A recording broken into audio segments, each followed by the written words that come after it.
সকাল বন্ধুরা, সকাল সকাল কাজবাজ সারা হয়ে গেছে। তো কালকে রাত থেকে এই চাদরগুলো ভিজিয়ে রেখে দিয়েছিলাম, ওয়াশিং মেশিনে দিয়েছি। চাদরগুলো কাচা হয়ে গেছে। এই যে সকাল সকালই আগে মিলে দিচ্ছি চাটা খেয়ে এসে চাদরগুলো, কারণ রোজই তো বৃষ্টি হচ্ছে। যদি ভাবি একটু বেলায় দেবো, এখন বেলায় কি হবে তার ঠিক নেই। তো কাচবো কয়েকদিন ধরেই ভাবছিলাম, এই বৃষ্টির জন্যই কাচতে পারি না। কালকে রোদ দেখে তো রাতে ভিজিয়েছিলাম, কিন্তু আজ সকালে আবার রীতিমতো মেঘ করে গেছে।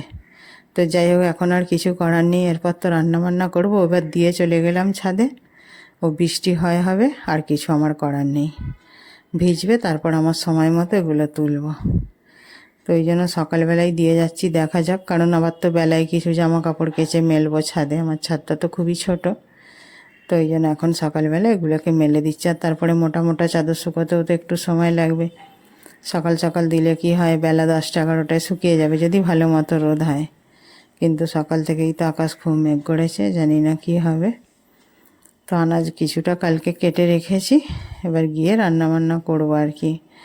চাদরগুলো না দিলে তো দেরি হয়ে যাবে, এই আর কি। তো বড় বাজারে চলে গেছে। চাটা ওই জন্য আগে খেয়ে নিয়েছি, কারণ চা খেতে বসে থাকলে ওর আবার দেরি হয়ে যেত বাজারে যেতে। তো এই যে একটুখানি ছেলের জন্যে মাংস খাবো, বড় মাংস খাবে না।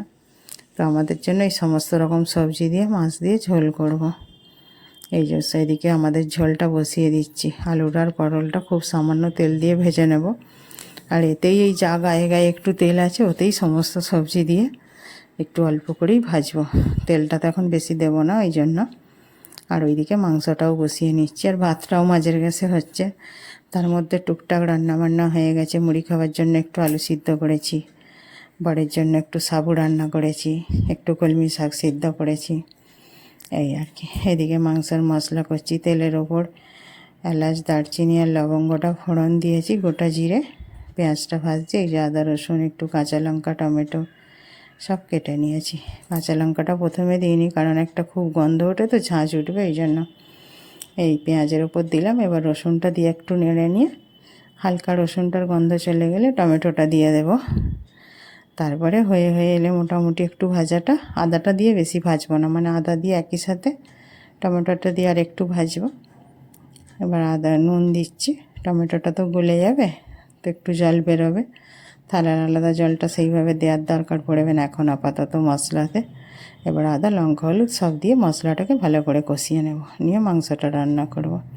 অনেক রকমভাবেই করি, কখনো মাংসটা ভেজে নিয়ে করি।